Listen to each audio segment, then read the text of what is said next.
Hey there guys, and welcome back to NIMBY Rails. Today I'm going to be taking a look at version 1.2. It's just released as a beta. It adds single tracks and a full signalling system. The branches have been improved, so it's basically no limits now on where they can be placed. It doesn't matter how long the segment you're placing the branch on is, and you can finally make diamond crossovers. Also, the line leg timings are now automatically calculated, and you can enable and disable lines whenever you want. So that helps with setting up routes. Version 1.2 is currently in public beta, which means anyone can access it, but it's still got plenty of bugs, and that's more bugs than 1.1 had. It wasn't the most stable game in the world anyway. And also multiplayer is disabled currently, presumably because of the bugs. To opt into public betas, in Steam you just right click NIMBY Rails on the left, select Properties, select Betas again on the left, and change the drop down to beta public beta builds. I think by default it's none. So if you change it to public beta builds, it automatically installs the latest public beta. Obviously if you want to revert back to the original version, just select none and it should revert back. Old save files can be opened in the 1.2 betas. The game will automatically convert all of the old double track into parallel single tracks, so you won't lose any track, everything should still work. However, there won't be any signals, so it's a bit of a toss-up as to whether any of your trains will move. I recommend backing up a save before opening it in a new version. That's good practice in any game and with any update. So to back up in NIMBY Rails world, you have to locate the saves folder. For me, I have no idea if this is normal, but this is where it is for me. The save folder is in my C drive, in users, my user profile, then saved games, Weird and Rye, the developer of NIMBY Rails, and then NIMBY Rails. And you can see all of these NIMBY Rails 5 files, which I've got able to open in Notepad++, although that doesn't really work, are in here. These are all my save files. There's also the mods folder, which is empty, but there you go. I guess that's for mods that aren't on Steam, or future stuff or something. So to take a backup, you effectively just copy and paste the file you want to back up to somewhere else, such as the desktop. So currently on my desktop I have my file for my Let's Build the UK world, just in case it breaks when I open it in the new version. Then if you want to restore it, you just have to put it back in this folder, overwrite the copy that's already in there, and you're done. One of the major features in 1.2 is the ability to build in single track. So by default now, all the tracks are single. You can just build single tracks. You can also toggle parallel tracks with the little 2x button, and this allows you to build 2 parallel tracks, so this is what we originally had. And you can also build diamond crossovers like this, and they just work, so that's nice.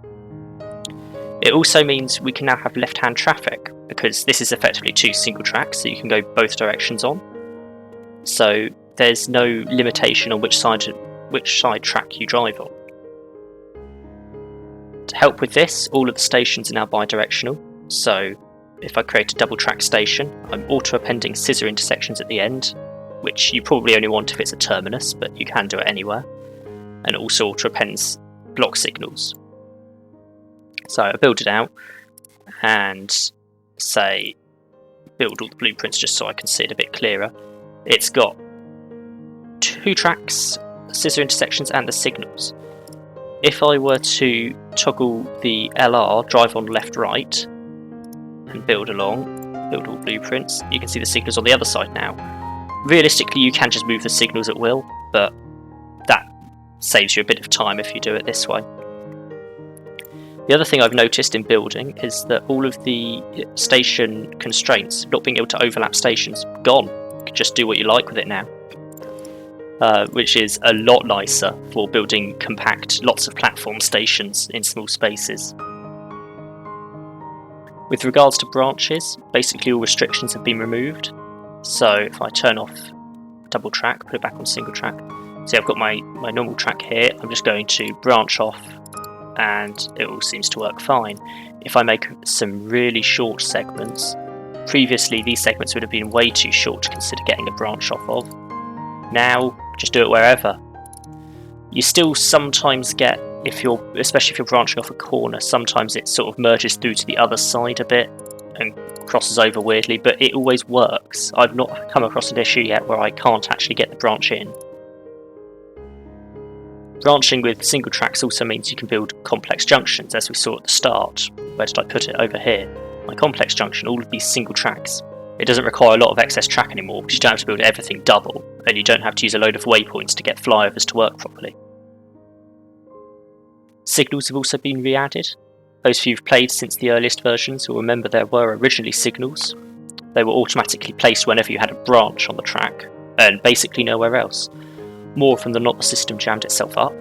If you had several branches close together, all the signals would interlock together, two trains passing each other that wouldn't actually have interfered, ended up getting stuck, and so signals were removed for a while, and it was just left with trains stopping if there was another one in their way. They've now been massively reworked. In addition to them automatically placing at stations, which is toggleable, you can also manually place them anywhere. So if I say I use the new signal tool, nsig, I can use the simple block and say I want a signal out here, hold shift to place it in the other direction, and just place it down. It all works fine. You can also move the signals at will with the esig tool. Just drag along, and it kind of highlights the block section that it covers in blue. Additionally, there is also a direction tool, so that's this arrow. It allows you to set a track as one way, so you can see I've done that next to the station, so trains always leave on the right line. That means they actually use the crossover properly.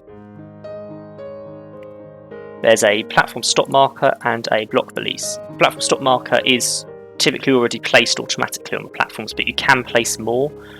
I found that in non-terminating platforms, I've got an example up here. In 3 platforms, the train will stop at the second platform stop marker it reaches, where the first is the end of the platform for a train heading the other way. So this station has a platform marker at each end, and then I put one in the middle, and my trains stop at the middle one. I tried it with a longer train, the one that if it stopped here would be out the back of the platform and past the next signal. It still stops here, it doesn't go on to the next platform stop marker. So I don't know how useful it is, but you can also move them with esig. You can just drag them along, so you can make the train stop closer to the end of the station. You can make it stop out the end of the station if you wanted. I guess if I were to delete this one and make this marker up here, where's this train going to stop? Is it going to stop all the way up there? No, it's still going to stop here. Interesting. So I can get it to stop there, but it seems to, if I put it out the station, it defaults back to where it should be, potentially. Intriguing. Well, you learn something, don't you? Then there's also the block release, which, again, I've got 3 of here as an example. You can place them anywhere on the track, and it effectively shortens the block length. Now, rather than the block length for this signal being all the way to the next one, it's only to this release. So it goes green again when the train passes here, not when it passes up here at the signal. I'm not sure what sort of use case this could involve. I guess if you've got a junction, it could be useful. Like I've got down here, I've got a load of signals. Maybe some of these could be replaced with block releases. You probably wouldn't have signals in this close proximity to each other, but block releases would clear track circuits. At the same time, if you've got 2 trains on the same route following each other, you don't want them to clear the route before they've passed the next signal. So I'm not sure what use case that could have, but I'm sure someone will work it out. Generally, I think most layouts could probably just use the normal signals, and then obviously the platform stop markers. Although I have realised that the one-way arrows are quite useful now, typically outside termini. I had issues where trains were trying to use the wrong line because they were ignoring the signals and just going the quickest route. Just like signals, platform stop markers, releases and one-way markers can all be moved with the move signal tool, as I have. So if I put a one-way marker down, it can all be moved with the esig tool. Just click and drag, and when you've got it selected, just delete key to delete it. In terms of line management, a few updates have been made there as well. So I've got my 4 lines currently operating in this junction area. You can see route A, I just set the stations, and you don't have the leg timing calculator anymore. You put in all the stations, you buy your trains, you set the default timings in here, so from the train you set the service speed, which it automatically tries. You set the minimum stop time, it automatically defaults to 10 seconds, but you can change it. For the example, I've just left it for 10. and it sets the interval time based on the number of trains and the min stop time and the leg intervals that it calculates. It automatically calculates the leg intervals based on the service speed.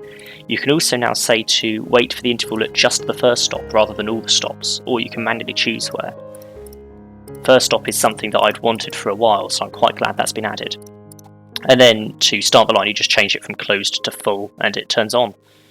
I don't know what empty trains does, or presumably it runs the trains empty if you just let passengers use it, but it runs the line as normal. If you then add trains, it doesn't automatically recalculate it instantly. You have to close the line first and then reopen it, and it recalculates it at that point. But that's not much effort when you're adding an extra train compared to what it used to be. The final thing to mention is there's been a couple of updates to the map options. You can now enable and disable the signals showing on the map, which I guess for large maps can be quite useful because you can have a lot of signals. And also the signal light cones, which I think having turned off is probably going to be a good idea, given that amount of colours changing on the screen is not going to be good for lag. Apart from that, I think everything else is pretty much the same. Obviously the line overview is going to now appear a bit different because single tracks are on the double, so the lines are thinner, which I'm not unhappy about. That's quite nice actually, having the lines be a bit thinner than they used to be. From what I can tell, Beta 1.2 seems reasonably stable, although I've not played around with it too much yet. I've noticed Control Z no longer seems to undo building, although that could be by design, I have no idea. Bear in mind though that if you do choose to opt into betas, bugs are to be expected, and it's probably a good idea to back up your world first, as I detailed earlier. The next few episodes of my Let's Build the UK series will still be using version 1.1, mainly because I've already recorded them. It will take me a while to convert the world over to the new track system, although not as long as I initially anticipated. I originally thought all the track was just going to be single rather than a pair of singles, so that's an improvement in of itself. That said, plenty of junctions need modifying, stations need updating, and pretty much all the routes need to be redone. Most of that will probably be done off camera, but I might choose to record some of the more complicated junctions. Hopefully the series will be moving into version 1.2 in the next few weeks, and hopefully around that sort of time version 1.2 will get a full release rather than just a beta. But for now, I hope you've enjoyed this quick overview of the new update. Don't forget to like and subscribe if you found it helpful, and I'll see you next time.